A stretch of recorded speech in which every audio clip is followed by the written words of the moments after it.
হত্যার ২ দিনেও স্বেচ্ছাসেবক দলের নেতা আজিজুর রহমান মোসাব্বির হত্যায় জড়িত কাউকেই গ্রেপ্তার করতে পারেনি আইনশৃঙ্খলা বাহিনী।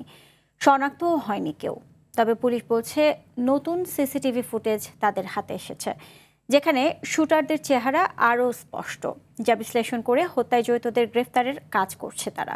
পুলিশের পাশাপাশি কাজ করছে গোয়েন্দাদের একাধিক টিম। সকালে তেজগাঁও থানার ওসি জানান, সব দিক বিবেচনায় নিয়ে তদন্ত কাজ এগোচ্ছে। শিগগিরই মূল হোতাদের গ্রেফতার করা হবে।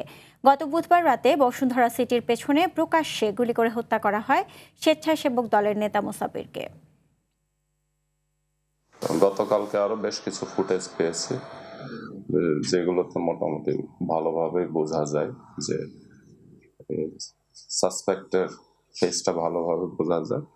তো আমরা চেষ্টা করতেছি এখনো যে ওই সাসপেক্টের ভিডিও ফুটেজ অ্যানালাইসিস করে সাসপেক্টকে আইডেন্টিফাইড করার। চতুর্দিকে একেবারে 360 ডিগ্রি অ্যাঙ্গেলে আমরা এটা ইনভেস্টিগেট করতেছি যে মোটিভটা কি।